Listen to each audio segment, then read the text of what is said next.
নমস্কাৰ প্ৰিয় দৰ্শক, আশা কৰিছোঁ সকলো ভালে কুশলে আছে। দিনটোৰ গুৰুত্বপূৰ্ণ খবৰসমূহৰ সৈতে আপোনাক ৰাইজৰ বাতৰিলৈ স্বাগতম জনাইছোঁ। আজিৰ শীৰ্ষক খবৰসমূহ চমুকৈ এনেধৰণৰ। ফেচবুক লাইভত 10 মাৰ্চত কি দিয়াৰ কথা ঘোষণা কৰিলে মুখ্যমন্ত্ৰীয়ে। বিৰোধী মিত্ৰজোঁটত হঠাৎ কিয় মিলিছে ফাট? মিত্ৰতা নহ'ব নেকি? উত্তৰ পূৰ্বাঞ্চলৰ পৰা হেৰাই গ'ল বহু মাতৃভাষা। কেনেকৈ? $250 বিলিয়ন সেই চুক্তিত কি পাব ভাৰতে? চন্দ্ৰলৈ পুনৰ মানুহ যোৱাৰ পৰা আমেৰিকাৰ টেৰিফলৈকে। চেনেলটো এটাই লাইক, শ্বেয়াৰ, ছাবস্ক্ৰাইব কৰি সাজু হওক দিনটোৰ মুখ্য খবৰসমূহ জানিবলৈ। প্ৰিয় দৰ্শক, আজি অসমীয়া ফাগুন মাহৰ 9 তাৰিখ আৰু ইংৰাজী 22 ফেব্ৰুৱাৰী। এতিয়া আহিছোঁ আমি প্ৰথমটো খবৰলৈ। AI ইম্পেক্ট সন্মিলনত অভূতপূৰ্ব সফলতা, $250 বিলিয়ন বিনিয়োগৰ প্ৰতিশ্ৰুতি। নতুন দিল্লীৰ ভাৰত মণ্ডপত অনুষ্ঠিত হোৱা AI ইম্পেক্ট সন্মিলন 2026ৰ এক ঐতিহাসিক সফলতাৰ সৈতে সামৰণি পৰিছে। এই সন্মিলনত কেৱল আন্তঃগাঁথনিৰ বাবে $250 বিলিয়ন অৰ্থাৎ ভাৰতীয় মূল্যত প্ৰায় 20 লাখ কোটি টকাৰ বিনিয়োগৰ প্ৰতিশ্ৰুতি লাভ কৰা হয়। ইয়াৰ উপৰিও ডিপ টেক আৰু ভেঞ্চাৰ কেপিটেলৰ বাবে প্ৰায় $20 বিলিয়ন বিনিয়োগৰ নিশ্চিত কৰা হয়। সন্মিলনখনত বিশ্বৰ 86খন দেশ আৰু 2টা আন্তঃৰাষ্ট্ৰীয় সংস্থাই এক উমৈহতীয়া ঘোষণাপত্ৰত স্বাক্ষৰ কৰি ভাৰতৰ মানৱ-কেন্দ্ৰিক AI অৰ্থাৎ হিউমেন চেন্ট্ৰিক AI দৃষ্টিভংগীক স্বীকৃতি প্ৰদান কৰিছে। সন্মিলনৰ মূল আকৰ্ষণসমূহ: বিশ্বব্যাপী অংশগ্ৰহণ। আমেৰিকা, ব্ৰিটেইন, চীন, কানাডা, জাৰ্মানী আৰু ডেনমাৰ্কৰ দৰে শক্তিশালী ৰাষ্ট্ৰই এই ঘোষণাপত্ৰত স্বাক্ষৰ কৰে। বিশাল জনসমাগম। IT মন্ত্ৰী অশ্বিনী বৈষ্ণৱে জনোৱা মতে সন্মিলনখনত 5 লাখতকৈ অধিক দৰ্শকে অংশ লৈছিল। টেক জগতৰ দিগ্গজসকল: গুগলৰ Sundar Pichai, Open AI Sam Altman, মাইক্ৰছফ্টৰ ব্ৰেড স্মিথ আৰু এন্থ্ৰপিকৰ ডেৰিঅ' এমুডেৰ দৰে বিশ্বৰ আগশাৰীৰ প্ৰযুক্তিবিদসকলে এই সন্মিলনত অংশগ্ৰহণ কৰে। কেন্দ্ৰীয় মন্ত্ৰীগৰাকীয়ে উল্লেখ কৰে যে প্ৰধানমন্ত্ৰী নৰেন্দ্ৰ মোদীৰ AI সম্পদৰ গণতন্ত্ৰীয়কৰণ অৰ্থাৎ ডেম'ক্ৰেটাইজিং AI প্ৰস্তাৱক সমগ্ৰ বিশ্বই আদৰি লৈছে। এই সন্মিলনে কেৱল অৰ্থনৈতিক বিকাশতে নহয়, বৰঞ্চ AIৰ সুৰক্ষা, বিশ্বাসযোগ্যতা আৰু সামাজিক কল্যাণৰ ক্ষেত্ৰতো এক নতুন পথৰ সন্ধান দিয়ে। ভাৰত এতিয়া বিশ্বৰ AI প্ৰযুক্তি আৰু শাসন ব্যৱস্থাৰ এজন গুৰুত্বপূৰ্ণ অংশীদাৰ হিচাপে আত্মপ্ৰকাশ কৰিছে। প্ৰিয় দৰ্শক, গাটো বিশেষ ভাল নহয়, চৰ্দি, জ্বৰ, কাহ হৈ আছে, তাৰ বাবে মাতটো অলপমান বেয়া হ'ব পাৰে, তো আপোনালোকে অকণমান এডজাষ্ট কৰি ল'ব। এতিয়া আহিছোঁ আমি পৰৱৰ্তী খবৰটোলৈ। অসমত উন্নয়নৰ বিশাল উৎসৱ, 10 মাৰ্চত চান্দমাৰী উৰণ সেতুৰ মুকলি আৰু 13 মাৰ্চত প্ৰধানমন্ত্ৰীৰ আগমন। মুখ্যমন্ত্ৰীৰ শেহতীয়া ঘোষণা অনুসৰি অহা মাৰ্চ মাহটো অসমৰ উন্নয়নৰ ইতিহাসত এক মাইলৰ খুঁটি হিচাপে পৰিগণিত হ'ব। আজিৰ পৰাই গুৱাহাটী বিমানবন্দৰৰ নতুন টাৰ্মিনেল যাত্ৰীৰ বাবে মুকলি কৰা হ'ব, য'ত 140 মেট্ৰিক টন বাঁহ ব্যৱহাৰ কৰি এক অনন্য স্থাপত্যৰ নিদৰ্শন দাঙি ধৰা হৈছে। এই বিমানবন্দৰক কেন্দ্ৰ কৰি 2খন নতুন হোটেল আৰু এখন অত্যাধুনিক বিমান মেৰামতিৰ কেন্দ্ৰ বা MRO হাব নিৰ্মাণৰ পৰিকল্পনাও কৰা হয়। আনহাতে চহৰৰ যান-জঁটৰ সমস্যা সমাধানৰ লক্ষ্যৰে 10 মাৰ্চত চান্দমাৰীৰ মহাৰাজ পৃথু উৰণ সেতু আৰু 11 মাৰ্চত ডিফু তথা যোৰহাটৰ উৰণ সেতুসমূহ ৰাইজৰ বাবে মুকলি কৰা হ'ব। একেদৰে চৰকাৰে 10 মাৰ্চত 40 লাখ মহিলা হিতাধিকাৰীক বেংক একাউণ্টত 9,000 টকাকৈ হস্তান্তৰ কৰি এক বৃহৎ আৰ্থিক সকাহ প্ৰদান কৰিব। আনহাতে 13 মাৰ্চত প্ৰধানমন্ত্ৰী নৰেন্দ্ৰ মোদী অসমত উপস্থিত হৈ কোকৰাঝাৰত কেইবাটাও গুৰুত্বপূৰ্ণ কাৰ্যসূচীত অংশ ল'ব আৰু চাহ শ্ৰমিকসকলক ভূমিপট্টা প্ৰদান কৰিব।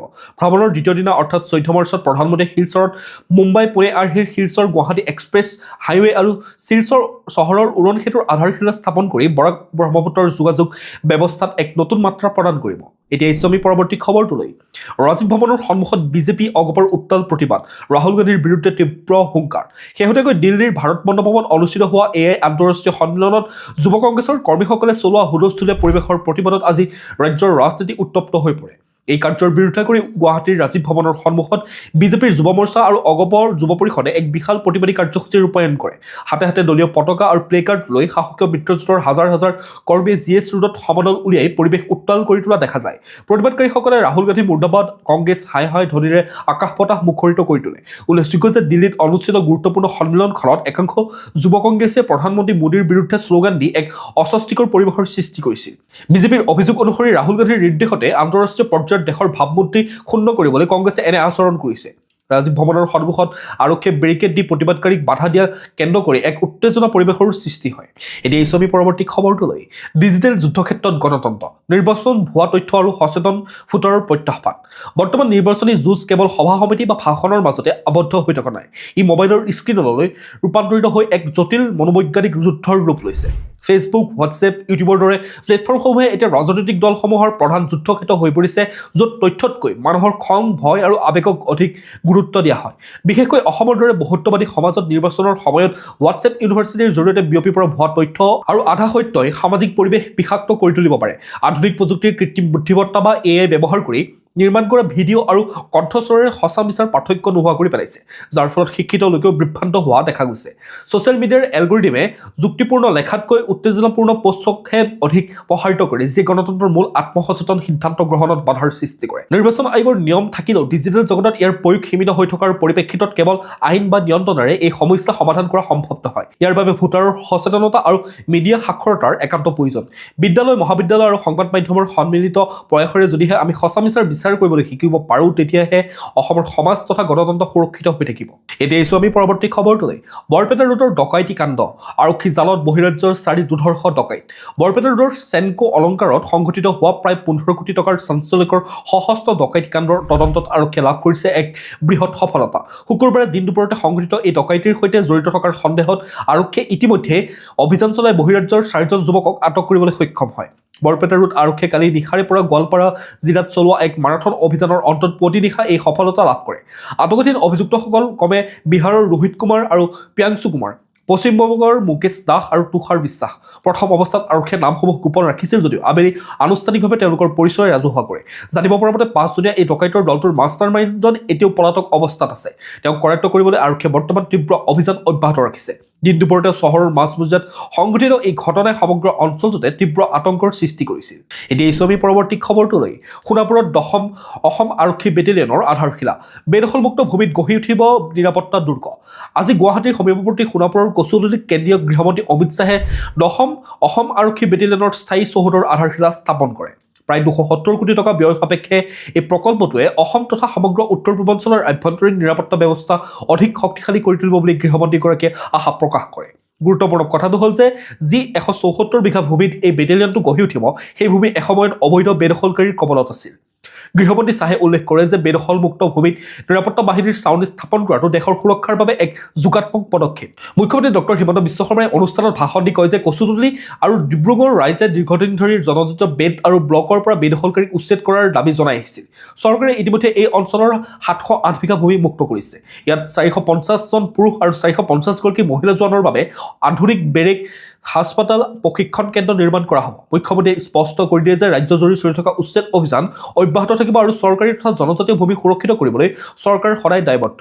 এতিয়া আমি পৰৱৰ্তী খবৰটোলৈ। সংকটত মাতৃভাষা, উত্তৰ পূব ভাৰতৰ 43টা ভাষা বিলুপ্তিৰ পথত। আন্তঃৰাষ্ট্ৰীয় মাতৃভাষা দিৱসৰ বিশেষ খনত ভাৰতীয় ভাষাৰ ঐতিহ্যৰ প্ৰতি এক গভীৰ সংকট তথা তথ্য পোহৰলৈ আহিছে। শেহতীয়া প্ৰতিবেদন অনুসৰি অসমসহ উত্তৰ পূৰ্বাঞ্চলৰ 8খন ৰাজ্যৰ প্ৰায় 43টা ভাষা বৰ্তমান বিলুপ্তিৰ পথত। ইয়াৰ ভিতৰত এমুল, টাংগম, চেৰডুকপেন, চিংফৌ আৰু তাৰাওৰ দৰে ভাষাসমূহৰ অস্তিত্বৰ ওপৰত সংকটৰ কলিয়াদাৰে আৱৰি ধৰিছে। বিশেষজ্ঞসকলৰ মতে যিবোৰ ভাষা কোৱা মানুহৰ লোকৰ সংখ্যা 10,000তকৈ কম, সেই ভাষাবোৰেই আটাইতকৈ বেছি বিপদাপন্ন। পিপলছ লিংগুইষ্টিক ছাৰ্ভে অফ ইণ্ডিয়াৰ তথ্যমতে দেশত ইতিমধ্যে 220টা ভাষা বিলুপ্ত হৈছে। ইউনেস্কোৰ মতে আহোম, আন্দ্ৰু বা চেংমৈৰ দৰে ভাৰতীয় ভাষা এতিয়া ইতিহাসৰ গৰ্ভত। বৰ্তমান বিশ্বৰ প্ৰায় 2464টা ভাষা সংকটত থকাৰ বিপৰীতে ভাষা বিলুপ্তিৰ এই দৌৰত ভাৰত শীৰ্ষস্থানত আছে। যোৱা 5 দশকত ভাৰতে নিজৰ 20% ভাষা হেৰুৱাইছে। যদিও বিশ্বত ইংৰাজী, চীন বা হিন্দীৰ দৰে ভাষাৰ প্ৰসাৰ বৃদ্ধি পাইছে, বহুতো থলুৱা ভাষাই এতিয়া নিজৰ অস্তিত্ব ৰক্ষাৰ বাবে যুঁজিব লগা হৈছে। এনে এক পৰিপ্ৰেক্ষিতত ইউনেস্কোৱে এইবাৰ মাতৃভাষা দিৱসৰ বিষয়বস্তু বহুভাষিক শিক্ষাত যুৱকণ্ঠ নিৰ্ধাৰণ কৰি নতুন প্ৰজন্মক নিজৰ ভাষাক লৈ সজাগ হ'বলৈ আহ্বান জনোৱা দেখা যায়। এতিয়া আহিছোঁ আমি পৰৱৰ্তী খবৰটোলৈ। উত্তৰ পূৰ্বাঞ্চলৰ শান্তিৰ বাবে 700 CRPFৰ জোৱানৰ আত্মবলিদান, অমিত শ্বাহ। গুৱাহাটীৰ অৰ্জুন ভোগেশ্বৰ বৰুৱা ক্ৰীড়া প্ৰকল্পত আজি কেন্দ্ৰীয় প্ৰতিৰক্ষা বাহিনী CRPFৰ 87 সংখ্যক প্ৰতিষ্ঠা দিৱস আড়ম্বৰপূৰ্ণভাৱে উদযাপন কৰা হয়। অনুষ্ঠানত মুখ্য অতিথি হিচাপে অংশগ্ৰহণ কৰি কেন্দ্ৰীয় গৃহমন্ত্ৰী অমিত শ্বাহে দেশৰ নিৰাপত্তাত নিয়োজিত জোৱানসকলৰ সাহসক প্ৰশংসা কৰে। তেওঁ উল্লেখ কৰে যে উত্তৰ পূৰ্বাঞ্চলত শান্তি আৰু স্থিৰতা ঘূৰাই অনাৰ স্বাৰ্থত প্ৰায় 700জন CRPF জোৱানে নিজৰ প্ৰাণ আহুতি দিছিল। কেৱল অসমতে কৰ্তব্যৰত অৱস্থাত 79গৰাকী জোৱানে প্ৰাণ হেৰুৱাইছে। গৃহমন্ত্ৰীগৰাকীয়ে কয় যে যোৱা এটা দশকত উত্তৰ পূৰ্বাঞ্চলৰ পৰিৱেশ বহু পৰিমাণে সলনি হৈছে। এসময়ত বন্ধ, বোমা বিস্ফোৰণ আৰু হিংসাৰে জৰ্জৰিত এই অঞ্চলত এতিয়া শান্তি বিৰাজ কৰিছে। সুৰক্ষা বাহিনীৰ ত্যাগ আৰু বিভিন্ন বিদ্ৰোহী গোটৰ সৈতে হোৱা শান্তি চুক্তিৰ বাবে এয়া সম্ভৱ হৈ উঠিছে। অনুষ্ঠানৰ বিশেষ আলোকপাত, জোৱানৰ সন্মান। অনুষ্ঠানত 14গৰাকী জোৱানক সাহসিকতাৰ পদক আৰু 5গৰাকীক ৰাষ্ট্ৰপতিৰ বিশিষ্ট সেৱা পদকেৰে বিভূষিত কৰা হয়। বিশাল বাহিনী।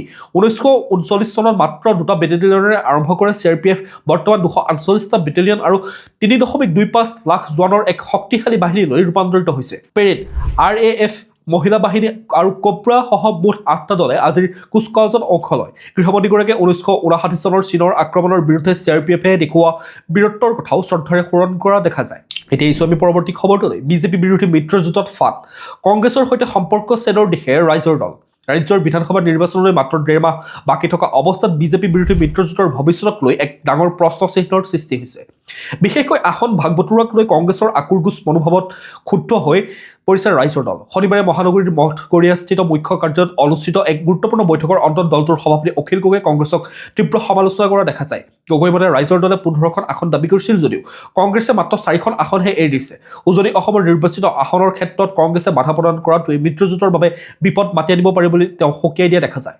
শিৱসাগৰ বিধায়কগৰাকীয়ে স্পষ্টকৈ কয় যে তেওঁলোকৰ হাতত 100% নিশ্চিত জয় লাভ কৰিব পৰা প্ৰাৰ্থী আছে আৰু সমীক্ষাটো তেওঁলোক আগুৱাইছে কংগ্ৰেছে মিত্ৰ ধৰ্ম পালন নকৰিলে আৰু ধৈৰ্যৰ পৰীক্ষা লৈ থাকিলে ৰাইজৰ দলে অনাগত দিনত একলচলো নীতি গ্ৰহণ কৰি মিত্ৰতা ভংগ কৰাৰ ইংগিত দিছে চাইমান আলী আৰু আব্দুল ৰছিদ মণ্ডলৰ দৰে নেতাৰ উপস্থিতিত অনুষ্ঠিত এই বৈঠকে এতিয়া ৰাজ্যৰ ৰাজনীতিত নতুন ধুমুহাৰ সৃষ্টি কৰিছে এতিয়া এই পৰৱৰ্তী খবৰটোলৈ অসমত 1 লাখ বধিৰ শিশু গুৱাহাটীত অনুষ্ঠিত ৰাষ্ট্ৰীয় সন্মিলনত অভিভাৱকক সজাগ কৰাৰ গুৰুত্ব অসমত 19 বছৰৰ অনুৰ্ধৰ প্ৰায় 1 লাখ বধিৰ শিশু থকাৰ এক উদ্বেগজনক তথ্যৰ মাজতে এই শিশুসকলৰ সৰ্বাংগীন বিকাশ আৰু তেওঁলোকৰ পৰিয়ালসমূহক সবলীকৰণৰ লক্ষ্যৰে শনিবাৰে গুৱাহাটীত এখন ৰাষ্ট্ৰীয় সন্মিলন অনুষ্ঠিত হয় বেচৰকাৰী সংস্থা ৰাণী ডিফ চিলড্ৰেন ফাউণ্ডেশ্যনৰ উদ্যোগত আয়োজিত এই সন্মিলনত বধিৰ শিশু আৰু তেওঁলোকৰ অভিভাৱকৰ মাজত থকা যোগাযোগৰ ব্যৱধান হ্ৰাস কৰাৰ ওপৰত বিশেষ গুৰুত্ব আৰোপ কৰা হয় অনুষ্ঠানত উপস্থিত থকা বিভিন্ন ৰাজ্যৰ বিশেষজ্ঞসকলে নৱজাতকৰ শ্ৰৱণ শক্তি পৰীক্ষা কৰা অভিভাৱকৰ নেটৱৰ্ক গঢ়ি তোলা আৰু বধিৰ যুৱক যুৱতীৰ বাবে উচ্চ শিক্ষা তথা কৰ্মসংস্থাপনৰ পথ মুকলি কৰাৰ সন্দৰ্ভত খৰচি মাৰি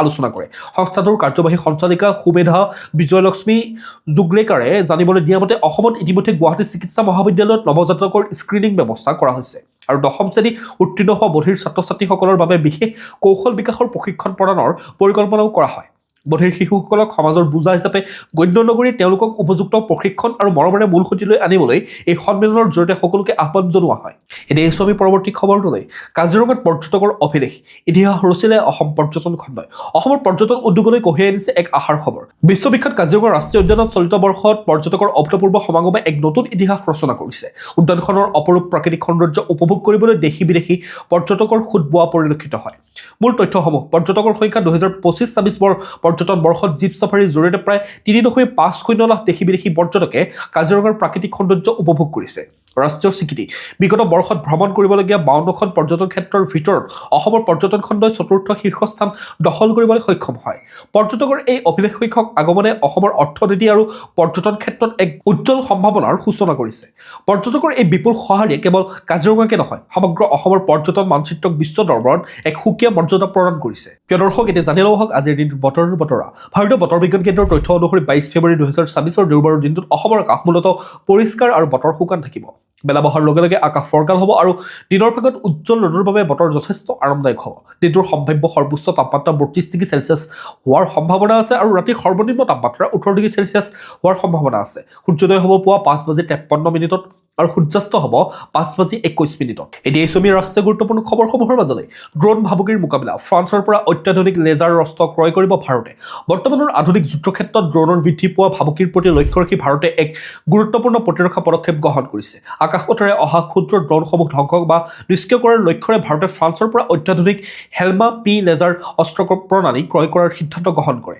এই প্ৰণালীটোৱে উচ্চ শক্তিৰ লেজাৰ ৰশ্মি ব্যৱহাৰ কৰি অতি নিখুঁতভাৱে লক্ষ্যবস্তু চিনাক্ত কৰাৰ লগতে তৎক্ষণাত ড্ৰোনসমূহক অচল কৰি পেলাব পাৰে বিশেষজ্ঞসকলৰ মতে কম খৰচতে আৰু ক্ষিপ্ৰতাৰে কাৰ্যকৰী হোৱা এই এণ্টি ড্ৰোন ব্যৱস্থাটো সীমান্ত এলেকা আৰু গুৰুত্বপূৰ্ণ সামৰিক স্থাপনসমূহৰ সুৰক্ষাৰ বাবে অত্যন্ত জৰুৰী ভাৰত আৰু ফ্ৰান্সৰ মাজত থকা সুদীৰ্ঘ প্ৰতিৰক্ষা সহযোগিতাক এই নতুন চুক্তিয়ে অধিক শক্তিশালী কৰাৰ লগতে দেশৰ সামৰিক নিৰাপত্তা ব্যৱস্থাত এক নতুন মাত্ৰা প্ৰদান কৰিব ভৱিষ্যতৰ সম্ভাৱ্য যিকোনো ড্ৰোন আক্ৰমণ প্ৰতিহত কৰাৰ ক্ষেত্ৰত এই লেজাৰ প্ৰযুক্তিয়ে এক নিৰ্ণায়ক ভূমিকা পালন কৰিব বুলি আশা প্ৰকাশ কৰা হৈছে এতিয়া এই পৰৱৰ্তী খবৰটোলৈ আমেৰিকাৰ শুল্ক নীতিত নাটকীয় পৰিৱৰ্তন ভাৰতীয় সামগ্ৰীৰ ওপৰত কৰ হ্ৰাস মাৰ্কিন উচ্চতম ন্যায়ালয়ৰ এক ঐতিহাসিক ৰায়ৰ পাছত ৰাষ্ট্ৰপতি ডনাল্ড ট্ৰাম্পৰ বিশ্বব্যাপী শুল্ক আৰোপৰ আঁচনি এক বৃহৎ প্ৰত্যাহ্বানৰ সন্মুখীন হৈছে, যাৰ ফলত পৰোক্ষভাৱে ভাৰত লাভান্বিত হয়। উচ্চতম ন্যায়ালয়ে ট্ৰাম্পৰ পূৰ্বৰ শুল্ক নীতি অবৈধ বুলি ঘোষণা কৰাৰ পাছতে ৰাষ্ট্ৰপতিগৰাকীয়ে নতুনকৈ 10% এক অস্থায়ী আমদানি শুল্ক ঘোষণা কৰিবলৈ বাধ্য হয়। ইয়াৰ পূৰ্বে ভাৰত আৰু আমেৰিকাৰ মাজত হোৱা এক অন্তৰ্বৰ্তীকালীন বাণিজ্যিক বুজাবুজিৰ আধাৰত ভাৰতীয় সামগ্ৰীৰ ওপৰত 18% শুল্ক ধাৰ্য কৰা হৈছিল। কিন্তু এতিয়া নতুন ঘোষণাৰ পাছত এই হাৰ 10%লৈ হ্ৰাস পাব। ট্ৰাম্পে উচ্চ ন্যায়ালয়ৰ বিচাৰকসকলক তীব্ৰ সমালোচনা কৰি কয় যে এই ৰায়ক দেশৰ বাবে লজ্জাজনক বুলি অভিহিত কৰিলেও ভাৰতৰ সৈতে থকা বাণিজ্যিক সম্পৰ্ক সুন্দৰ হৈ থাকিব বুলি তেওঁ স্পষ্ট কৰি দিয়ে। তেওঁ উল্লেখ কৰে যে প্ৰধানমন্ত্ৰী মোদী এজন অতি বুদ্ধিমান নেতা আৰু ভাৰতে ৰাছিয়াৰ পৰা তেল আমদানি হ্ৰাস কৰি আমেৰিকাৰ পৰা শক্তি সামগ্ৰী ক্ৰয় কৰিবলৈ সন্মত হোৱাৰ পাছত দুয়োখন দেশৰ মাজত এক ন্যায়সংগত বাণিজ্যিক চুক্তি গঢ়ি উঠিছে। এই নতুন 10% শুল্ক অহা 24 ফেব্ৰুৱাৰীৰ পৰা 150 দিনৰ বাবে কাৰ্যকৰী হ'ব, যিয়ে আমেৰিকাৰ বজাৰত ভাৰতীয় সামগ্ৰীৰ স্থিতি অধিক শক্তিশালী কৰিব বুলি আশা প্ৰকাশ কৰা হয়। এতিয়া ইছমি ব্যৱসায় বাণিজ্য শিতানলৈ তীখা উদ্যোগত ভাৰত ব্ৰাজিলৰ নতুন যুগ, খনিজ সম্পদ আৰু প্ৰযুক্তিৰ ক্ষেত্ৰত বুজাবুজি। শনিবাৰে নতুন দিল্লীৰ হায়দৰাবাদত হাউচত প্ৰধানমন্ত্ৰী নৰেন্দ্ৰ মোদী আৰু ব্ৰাজিলৰ ৰাষ্ট্ৰপতি লুইছ ইনাচিঅ লুলা দা চিলভাৰৰ উপস্থিতিত তীখা খণ্ডৰ বাবে অতি প্ৰয়োজনীয় খনিজ সম্পদ আৰু খনন কাৰ্যত সহযোগিতা বৃদ্ধিৰ লক্ষ্যৰে দুয়োখন দেশৰ মাজত এক ঐতিহাসিক বুজাবুজিৰ চুক্তি অৰ্থাৎ MOU স্বাক্ষৰিত হয়। এই অংশীদাৰিত্বৰ জৰিয়তে তীখা উৎপাদনৰ বাবে আৱশ্যকীয় কেঁচামালৰ যোগান শৃংখল অধিক সুদৃঢ় আৰু বহনক্ষম কৰাৰ লগতে খনিজ নিষ্কাশন প্ৰক্ৰিয়া আৰু পুনৰ্ব্যৱহাৰৰ ক্ষেত্ৰত অত্যাধুনিক প্ৰযুক্তিৰ আদান প্ৰদান কৰা হ'ব। বিশেষকৈ লোহা আকৰৰ অন্যতম বৃহৎ উৎপাদক ব্ৰাজিলৰ পৰা মাংগানিজ, নিকেল আৰু নিউবিয়ামৰ দৰে গুৰুত্বপূৰ্ণ খনিজৰ সম্পদৰ সহজ উপলব্ধতাই ভাৰতৰ দ্ৰুতগতিত বৃদ্ধি পোৱা তীখা উদ্যোগৰ এক নতুন গতি প্ৰদান কৰিব। ভাৰত চৰকাৰৰ তীখা মন্ত্ৰালয়ে জনোৱা মতে এই চুক্তি কেৱল খনন আৰু আন্তঃগাঁথনিক ক্ষেত্ৰত বিনিয়োগ আকৰ্ষণ কৰাই নহয়, বৰঞ্চ ভূ-ৰাজনৈতিক তথ্য বিশ্লেষণত কৃত্ৰিম বুদ্ধিমত্তা আৰু উন্নত অটোমেশ্যন পদ্ধতিৰ ব্যৱহাৰৰ ওপৰতো বিশেষ গুৰুত্ব আৰোপ কৰিব। বৰ্তমান 218 নিযুত টন তীখা উৎপাদনৰ ক্ষমতা থকা ভাৰতৰ বাবে এই সহযোগিতা দেশৰ আন্তঃগাঁথনি বিকাশ আৰু ঔদ্যোগিকৰণৰ দীৰ্ঘম্যাদী লক্ষ্য পূৰণৰ দিশত এক শক্তিশালী পদক্ষেপ হিচাপে বিবেচিত হৈছে। এতিয়া ইছমি খেল জগতৰ খবৰসমূহৰ মাজলৈ অষ্ট্ৰেলিয়াৰ মাটিত হৰমনপ্ৰীত বাহিনীৰ বিজয় ধ্বজা। 2-1ত T20 শৃংখলা দখল। ভাৰতীয় মহিলা ক্ৰিকেট দলে এডিলেইডত অনুষ্ঠিত তৃতীয় তথা নিৰ্ণায়ক T20 খেলখনত ঘৰুৱা দল অষ্ট্ৰেলিয়াক 17 ৰানৰ ব্যৱধানত পৰাস্ত কৰি এক ঐতিহাসিক শৃংখলা বিজয় সাব্যস্ত কৰিছে। প্ৰথমে বেটিং কৰিবলৈ নামি ভাৰতীয় দলে অপেনাৰ স্মৃতি মান্ধানাৰ দৰ্শনীয় 82 ৰান আৰু জেবিনা ৰড্ৰিগছৰ অতি গুৰুত্বপূৰ্ণ 59 ৰানৰ সহায়ত নিৰ্ধাৰিত 20 অভাৰত 176 ৰানৰ এক প্ৰত্যাহ্বানমূলক স্ক'ৰ থিয় কৰায়। 177 ৰানৰ লক্ষ্য অনুসৰণ কৰিবলৈ নামি অষ্ট্ৰেলিয়াৰ আৰম্ভণি অত্যন্ত হতাশাজনক আছিল আৰু দলটোৱে মাত্ৰ 32 ৰানতে 3টা উইকেট হেৰুৱাই বিপদত পৰে। যদিও এছলি গাৰ্ডেনৰ 57 ৰানৰ এক যুঁজাৰু ইনিংছ খেলে, তথাপিও ভাৰতীয় বলাৰৰ নিয়ন্ত্ৰিত বলিঙৰ আগত অষ্ট্ৰেলিয়াই 20 অভাৰতে 159 ৰানহে কৰিবলৈ সক্ষম হয়। ইয়াৰ পূৰ্বে ছিডনীত অনুষ্ঠিত প্ৰথমখন খেলত ভাৰতে জয়লাভ কৰিছিল আৰু কেনবেৰাৰ দ্বিতীয়খন খেলত অষ্ট্ৰেলিয়াই সমতা স্থাপন কৰিছিল, যদিও এডিলেইডৰ এই জয়েৰে টীম ইণ্ডিয়াই 2-1 ব্যৱধানত শৃংখলাটো নিজৰ হাতলৈ আনে। এতিয়া ইছমি আন্তঃৰাষ্ট্ৰীয় গুৰুত্বপূৰ্ণ খবৰসমূহৰ মাজলৈ আৰ্টেমিছ 2 অভিযান। 1972 চনৰ পাছত প্ৰথমবাৰলৈ পুনৰ চন্দ্ৰলৈ যাব মানুহ। মহাকাশ গৱেষণাৰ ইতিহাসত এক নতুন অধ্যায় সূচনা কৰি আমেৰিকাৰ মহাকাশ সংস্থা নাছাই অহা 6 মাৰ্চত চন্দ্ৰৰ কক্ষপথলৈ 4জন মহাকাশচাৰী প্ৰেৰণৰ দিন ধাৰ্য কৰিছে। 1972 চনৰ এপ'লো 17 অভিযানৰ পাছত এইটোৱে হ'ব মানৱবাহী প্ৰথম চন্দ্ৰ অভিযান, য'ত আৰ্টেমিছ 2 মিছনৰ জৰিয়তে মহাকাশচাৰীসকলে চন্দ্ৰক প্ৰদক্ষিণ কৰি পুনৰ পৃথিৱীলৈ ঘূৰি আহিব। এই অভিযানৰ বাবে নাছাই এতিয়ালৈকে নিৰ্মিত আটাইতকৈ শক্তিশালী স্পেচ লঞ্চ ছিষ্টেম, ৰকেট আৰু অৰিয়ান মহাকাশযানৰ ব্যৱহাৰ কৰিব। যদিও পূৰ্বতে হাইড্ৰজেন গেছৰ লিক হোৱাৰ বাবে উৎক্ষেপণ পিছুৱাই দিয়া হৈছিল, শেহতীয়াকৈ ৱেট ৰেচ ৰিহাৰ্চেলত সকলো কাৰিকৰী ত্ৰুটি সফলতাৰে সমাধান কৰা বুলি প্ৰতিৰক্ষা সূত্ৰই নিশ্চিত কৰে। নিৰাপত্তাক সৰ্বোচ্চ অগ্ৰাধিকাৰ দি মহাকাশচাৰীসকলক ইতিমধ্যে ছফ্ট কোৱাৰেণ্টাইনলৈ পঠিওৱাৰ প্ৰস্তুতি চলোৱা হৈছে, যাতে তেওঁলোকৰ স্বাস্থ্য সম্পূৰ্ণ সুৰক্ষিত থাকে। অহা সপ্তাহৰ শেষৰ ফালে ৰকেট ইঞ্জিন আৰু লাইফ ছাপৰ্ট ছিষ্টেমৰ চূড়ান্ত পৰ্যালোচনা কৰাৰ পাছতে এই ঐতিহাসিক উৰণৰ অনুমতি প্ৰদান কৰা হ'ব। প্ৰিয় দৰ্শক, আজিৰ দিনটো গুৰুত্বপূৰ্ণ খবৰসমূহ আছিল ইমানেই। আপোনালোকে যদি এতিয়াও আমাৰ চেনেলটো ছাবস্ক্ৰাইব কৰি ল'বলৈ পাহৰি গৈছে, অনুগ্ৰহ কৰি চেনেলটো ছাবস্ক্ৰাইব কৰি লওক, লগতে নটিফিকেশ্যন বেল আইকনটো প্ৰেছ কৰি ৰাখক, যাতে প্ৰতিদিনে এনেধৰণে নিউজৰ আপডেটসমূহ পাই থাকে। লগতে ভিডিঅ'টো যদি চাই ভাল পালে এটা লাইক কৰিব আৰু কমেণ্টত আপোনাৰ মতামত দিবলৈ নাপাহৰিব। কাইলৈ পুনৰ একে সময়তে লগ পোৱাৰ প্ৰতিশ্ৰুতিৰে আপোনাক বহুত বহুত ধন্যবাদ জ্ঞাপন কৰিছোঁ।